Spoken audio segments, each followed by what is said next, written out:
Hey guys, Bart the Nature Guy here, doing kind of the first of two videos today. I am happy to say that we have someone that's a really high level ice fisherman out here with me. His name is Cody. His mom is an EA within the district, and when she was watching and hearing that we might be doing some ice fishing, she offered the expertise of her son. I'm an amateur hour, so I definitely have some gear. I have exactly kind of what a typical person that goes out a few times a year might have, but ice fishing does take a little bit of different. You just can't walk down with a pole. You got to get through this ice.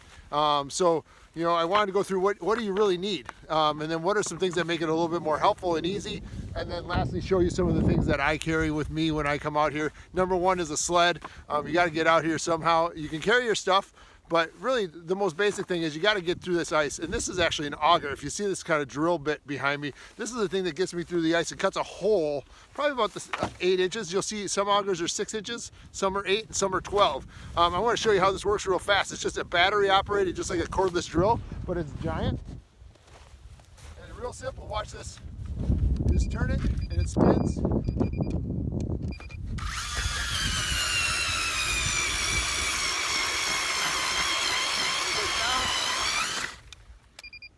Reverse, pops right up. The nice thing is you don't have to set this down in the ice, spin it, and it'll hold itself up. But that will basically create, so you can see these holes that I have already created for the fishing. We're waiting for some fish to bite right now, but it is really tough. I would say ice fishing is kind of like you know these lakes, and you go around them in a boat and you really know where the weeds are and where the fish are. But this is kind of like lights out. You don't really get to see below the surface. You have to take some guesses, and those guesses can be good and sometimes they're bad. It's kind of like in my writing for this week for your classes, the worksheet, I actually said it's kind of like walking around your house in the dark. It's kind of like you know it and you know your space, but you have to kind of feel your way through it in a little bit different way, and so you just don't have the knowledge base by seeing down in there. So some of those tools that Cody uses, he has a much bigger set of like cameras and whatnot, and it's a lot of electronics. It can get really expensive, but really all you really do need is you need to get an auger. Now you don't need something like that. You can use a hand auger. You'll see them, they almost have like a corkscrew top, and you kind of twist, and you basically use the same kind of drill bit, 6 to 8 inches, but you're doing that all with your arms. I did that as a kid all the time. You need a scoop. A scoop simply gets the ice, the leftover stuff that's in that hole. So once you drill that out, that scoop is going to be a necessary little spot, and you just basically use this scoop to get that ice out of the hole, to clear it out for you to fish. Then all you need, what you need is some fishing line and hook. If you don't even have, you can use a spool. Like you buy a spool of fishing line, you can hand line that stuff in, especially for the smaller things. There's kind of two different ways, I think, of fishing for ice fishing. There's lots of ways to do it, but I have like an idea of like catching panfish and kind of sunnies, like what we think of like going to a beach and catching sunnies off the dock. But then there's also like bigger fish, like big northerns and stuff, and those use a different setup. And so I kind of have a big fish setup and I have a little fish setup. I'll kind of go through those with you, and there's kind of a couple different techniques with that, but you just need some line and a hook. You need some level of bait or lure or tackle, something to attract the fish to that spot. Some people use live baits, some people use lures, some people kind of constantly moving the rod up and down and kind of bringing a lot of attention to the baits. You also need outdoor clothing. It's cold out here today, I'll tell you. It's about 8 degrees. I got this funny looking hat on, but it's warm. So I'm staying toasty, but you take your gloves off out here really fast, especially when you're working around water, where these holes are, and if you have to like switch a bait or something, as soon as your fingers get cold, wet, it gets cold real fast out here. So some of the things that help, having a map or GPS. So I'm gonna walk over here, grab a couple things. Maps, huge help. If you go on what's nice is you don't have to buy these. They're right on the Minnesota DNR website. If you go DNR Minnesota Lake Finder, it'll give you maps that are almost equal to this. So this is an older map. This is Lake Calhoun. It's now Pademakiska. It's been renamed to kind of support the indigenous cultures in our area and some of the names that have been removed. So but it shows you all the different depths. So we talked about topographic maps before, about the mountains. Most Minnesotans know topographic maps due to lakes. And so you can find that spot you want to set up on. You're looking for edges and breaks. And what I mean by that is, like, fish and animals tend to like edges a lot. And so you're looking for like drop-offs in lakes, maybe where the weeds stop. And so it's kind of like you're looking for edges like this. So the lovely map right here, you got the ice along the top, you have your weeds here. So you're looking for edges. The edges could be the top of the weed line right there. It could be at the top edge of where those weeds stop. So almost every lake, what's nice on most of the lake maps, they'll say like water clarity 10 to 13 feet. Well, that means that right here, when it drops into that 10 to 13 foot range, it's the weeds aren't going to grow because the sun doesn't get down deep enough to get to the roots. So you're going to have what they call a weed line. So you might have a little spot right there where that X is, or the bottom, and you might find that those fish are somewhere in that category, or the bottom here where there's a transition. That's an edge too. So it goes from the flat part of the bottom of the lake all the way up to the top.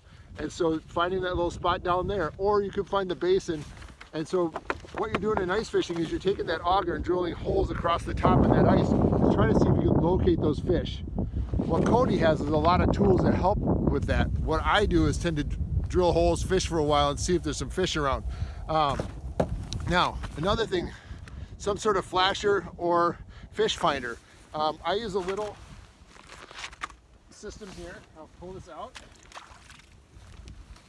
It's called a transducer, and this is basically radar right here.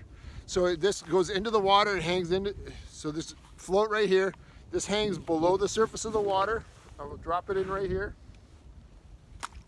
And it goes into that hole right there. I'll see if I can get it through here. And I'll turn this on for you. And it has a little screen here.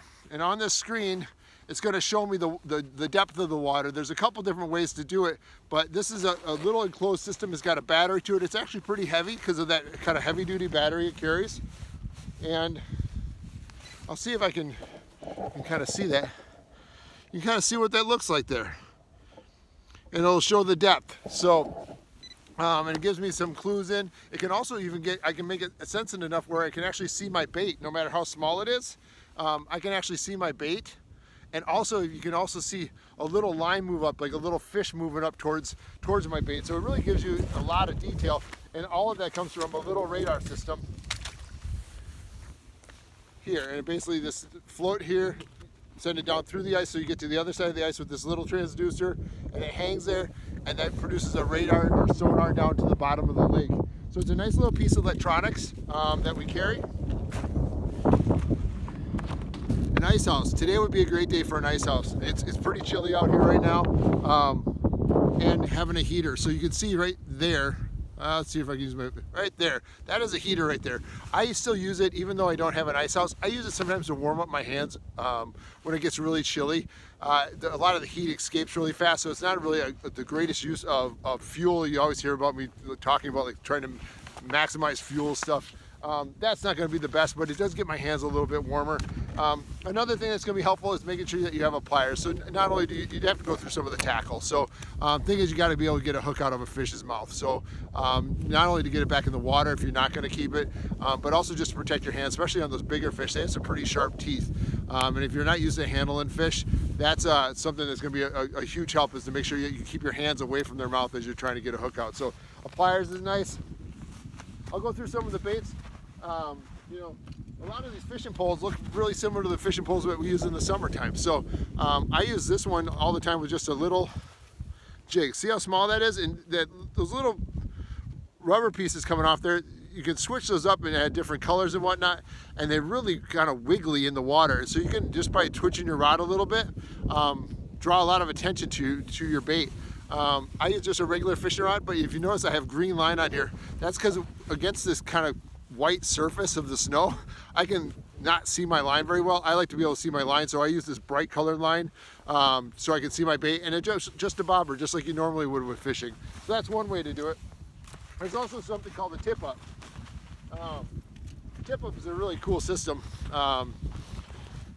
It basically allows you to set a bait, and so you have your bait go into the water here. You can see this. I'm going to try to get to the side. So you have your string go. This sits over the top of the hole right here. So here's your hole right here. This goes down to the middle, And this spool right here, should it turn, if you can see that, there's that flag right there, hooks right underneath there. So if this, right there. So if all of a sudden the fish takes this bait and the spool starts to move because the fish is taking a bait, the flag goes up. It's called a tip up. And then you know that there's a fish at the bottom of that, and you can come over there and you actually you don't use a pole or anything, you actually use your hands, and you'll set the hook with your hand and then hand line that fish up to the top. So really great system. I use tip ups 90% of the time. I think it's kind of boring to look in the ice fishing hole and just to kind of stare into that hole and wait. I also have kids with me all the time when I ice fish, and so I like to stay active on the ice, and I might give my kids a hammer just to chip into the ice, and we might be, the other week I had one kid that was doing ice fishing, and I was actually cross-country skiing, and so I was able to just go around and wait for my tip-ups to go up. So lots of easy ways to go there. There's also a little bit bigger system. I don't know if you can see this. I actually have a little wire basket, so this rod is actually staying off the ground by using a little wire system to keep it so that it stays out of the snow. This is also kind of a heavy duty, like look how small this is, but this is a heavy duty rod. This is going to be for northerns and walleyes, and this is more of a tractor setup, and I got a little clicker on here. Can you hear that? So if a fish does take that bait, I keep the bail open, which means the line can go out. It's not going to reel in, but if a fish takes it, you can hear that, and that will attract me. So instead of having the flag be my notifier, this one's got a sound clicker, and so if I have a fish that gets hooked up with this one, it can just sit there like that in this little holder like there, just like that, sits there. If a fish takes that bait, I'll hear that little clicker and go on. So those are some of the things for fishing. So you just need a way to get through that ice, and then all the rest, once you get through the ice, all you need is a line and hook and some bait.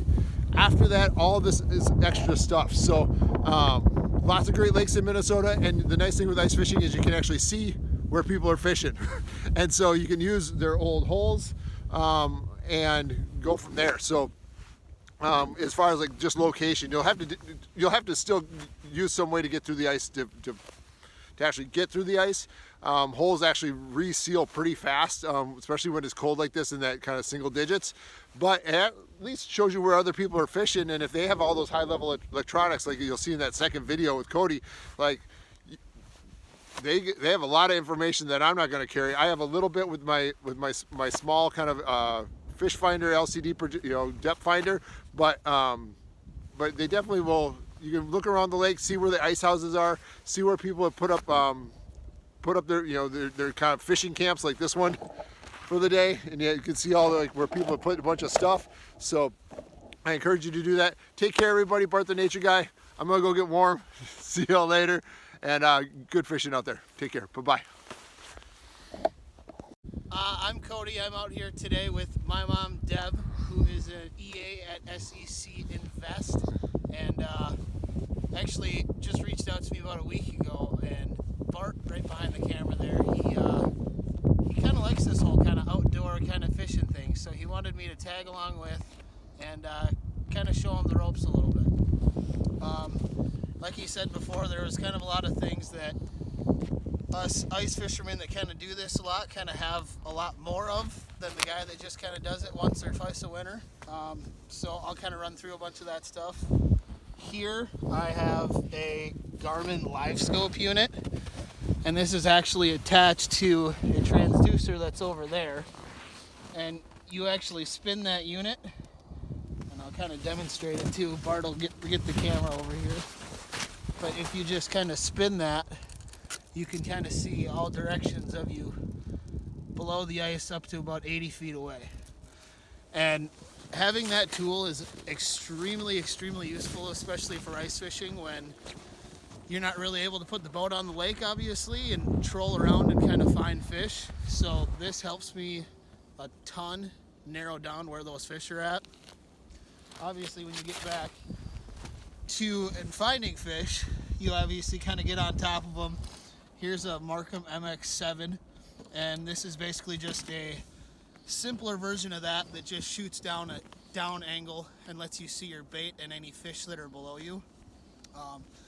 Obviously getting through the ice is the one thing too, so I've actually got just a cordless Milwaukee drill with just an Eskimo pistol bit on it. This thing is a feather. It weighs about 9 pounds, maybe a little bit heavier because I got a big battery on it. But other than that, I've got an underwater camera as well, and this is huge for finding fish in the weeds too. You can just simply drop that camera down, turn it around, and you can kind of see anywhere within about a 20-foot radius. And I use it a lot for checking how healthy weeds are and such like that. So, but other than that, I mean, I've got everything kind of organized here in this one sled, and this whole sled actually doubles as a one-man shack too. The whole thing just kind of flips over, and stick a heater in there and kind of settle in, and it's pretty awesome. Yeah, so for those of you, you can kind of see this is a fold over seat right here. So you actually fold this, there's a whole canopy that comes up and over, and you can actually sit and drill your hole and stay kind of sheltered and actually get really comfortable. Like today's 8 degrees. Yes. And so it's a little chilly, and having a little bit of space, but you can kind of see as far as like size wise that what that one person sled looks like, and you pretty much will drag that behind you as you go. So it's portable. And what I watched Cody do today is he was drilling holes with that auger and then using the scope to find those fish. And so he was traveling around, walking 30 to 40 yards, checking a new spot, and was searching around. So we're going to continue to do that today. Cody, thank you for being here, and we'll have you with those other classes that we go live with, and have a great day. Thanks for being here. Thank you, Bart.